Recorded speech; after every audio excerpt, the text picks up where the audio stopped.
Hey everybody, and welcome. Today I am going to be sharing with you a presentation on behalf of several colleagues who have joined me on this research. So let me just take a moment here and share my screen with you. All right. So today, my name is Melanie Shaw, and my colleagues who contributed to this research are Dr. Scott Burris and Dr. Mina Close. And they have contributed in many ways to helping advance this research where we explored the typology of student and institutional expectations of online faculty, and we wanted to compare those and find out where there may be gaps. So I'm honored today to be with you here to share this research. So we began with creating some thematic buckets from an exploration of institutional expectations that were publicly available from a variety of different kinds of institutions. We looked at actually 15 different institutions to figure out what exactly those institutions required of their online faculty in terms of engagement. And then we had a second follow-up data collection piece that involved gathering perceptions from students. And we had 22 students who participated in this particular aspect of the study. And they also shared their expectations for online faculty engagement. We were particularly interested in those engagement factors that bolster student satisfaction. We approached this research through the lens that there could be some institutional expectations for online faculty that don't necessarily promote the positive user experience. So the interest here was really around figuring out what that user experience was and then juxtaposing that with online faculty expectations published by institutions so that we could identify if there were any gaps that existed. Not surprisingly, there were similar expectations that we found in our analysis of what online institutions expect from their faculty. First and foremost, one of the themes that we identified was substantive feedback, and this manifested in a variety of ways in the kinds of expectations that institutions have. But typically what we found was that institutions have requirements around detailed feedback that faculty are providing to students on their assignments throughout the online course. We also found that there were a lot of comments around the need for faculty to indicate when scoring student work those areas where students didn't meet the full expectation. So basically helping students understand what they didn't do right in a particular assignment. Another bucket that we identified thematically around institutional expectations was that of timeliness. And again, this came out in a variety of different ways. Some of those included that institutions have specific grading expectations for faculty. For example, grades are due within 72 hours of the due date for a student submission. There were also often expectations stated about the number of logins or the days of week that the faculty are expected to engage in the learning management system, and also around timeliness in terms of responses to student outreach, whether it's a student email or a phone call. Many institutions state, for example, that faculty should contact a student within 36 hours of receiving an outreach from a student. There were also expectations that were almost universally identified in terms of timeliness of posting final grades for a course after the semester or term ended. That was another frequently located faculty expectation published from institutions. There were also institutions that were expressed that were course specific. For example, many institutions outline specific content requirements that they want faculty to post in their courses, like a weekly announcement or their faculty profile or a picture or their office hours, those kinds of things to prepare the online course, often prior to the beginning of a new term. There were also requirements around the times or number of interactions that faculty should have with students on specific activities, like if the course has an introduction in the first week, the faculty should welcome each student in their introductions throughout that initial week in the course. Many institutions also have specific stated expectations for faculty engagement in discussions. It can be things like respond to at least half of the students each week in their initial discussion posts, for example. Most of the institutions do require that faculty post contact information, and that can be anything from an email to a cell phone number to an office phone number, office hours, just ways that students can contact the faculty outside of the parameters of the learning management system should questions, expectations arise. So after we had identified those sort of big themes for the institutions, we then mirrored that schema for the student expectations. And we found that for students, when we asked them about their online faculty in terms of what they were looking for substantive feedback, these are some of the outcomes that we found. Students want their instructors to provide consistent feedback on what they did and didn't do well. And this was interesting because consistency is a theme that really came up a lot.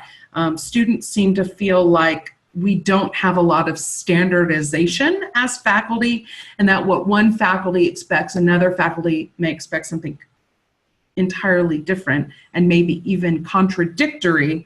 So students often have concerns about that lack of consistency. So they really wanted to see faculty giving them that consistent feedback. Students do not want faculty who give them canned feedback, that, sort of good job, that clearly isn't tailored to the student, but rather could be used generically for the whole course, the whole class. Students want us to focus less on writing and formatting, for example, APA headings and references, and they want us to focus more on the content of the course. They feel like a lot of the comments that they get from their faculty are oriented around those formatting, sort of the low-hanging fruit, if you will, of the assignment in terms of writing and formatting requirements. They want us to really hone in on what they've said in terms of the content as the majority of where we focus our feedback. This was an interesting one that came up. Students really want faculty to share their own expertise as subject matter experts in the course. So students want faculty to give ideas and shared stories from their own professional experience. What we found with this one is really interesting because we've so emphasized this idea of faculty being the guide on the side and not the sage on the stage in online, where we ask faculty to really facilitate student learning and sort of minimize their faculty expert role that we see emerge much more frequently in the face-to-face context. However, students seem to be clamoring for a little bit more of our expertise as demonstrated in the course. So something interesting to consider. In terms of timeliness, students want us to get them feedback as quickly as possible. They don't want us to just meet the expectations of the facility, like returning papers within 72 hours or a week after the due date. They want us to do that even more quickly. They want that immediacy. And they particularly want feedback on how they've done on a previous assignment before their next assignment is due. It seems that students are really wanting to get that feedback to help them make those iterative improvements along the way. And so that was an interesting thing. I think for those of us who have taught online, it's no surprise that students want feedback and now. But they clearly want that promptness and that responsiveness from their faculty. They felt like timeliness was all about getting those responses back, those grades back as quickly as possible. In terms of the course expectations, students want our courses to be relevant to what they're doing, and anyone who's ever done any studying about adult learning theory knows that this is well aligned. Adult learners want relevant content in their courses. They want to be able to connect it to their professional goals. And so this was definitely something that came out clearly in our research here. They also want updated content. They don't want old, outdated sources and references and that sort of thing in their courses. And this was an interesting one. Students want well-functioning courses. They do not want courses where there are broken links, where there are videos that don't work, where there are readings that are no longer available, that sort of thing. And it's interesting because oftentimes we're relying, it's not the faculty whose job it is to ensure all of those consistent pieces, particularly if we're teaching from a master course shell, for example. Yet, the students think of the faculty as responsible for the functionality of the course. So that's something that's an interesting emergence from this research. Students want predictable navigation in their courses. They want the courses to look the same from term to term so that they know the left-hand side is where they can find the menu, announcements are here, discussions can be found here. This is the process that we use institution-wide to navigate to those things. So that navigation predictability is a really important factor for students. And if any of you have ever used Quality Matters, for example, that's one of the key criterion that is scored on the rubric that predictable navigation of courses is an important part of course design. Students want, again, this was the consistency thing, students want us to be held to the same expectations across courses. So students feel like we're pretty capricious at times. And they want that consistency, that standardization of experience. It's interesting, right? Because faculty, think back to our own schooling, and certainly we knew that some faculty we knew that all faculty were different. We came into courses prepared to have a very different experience with each faculty. So there was something about that in our face-to-face context, something about the faculty personality sort of sets the tone for that experience, and that I don't think we have that same expectation for consistency, that we just heard that time and again with the students in online courses.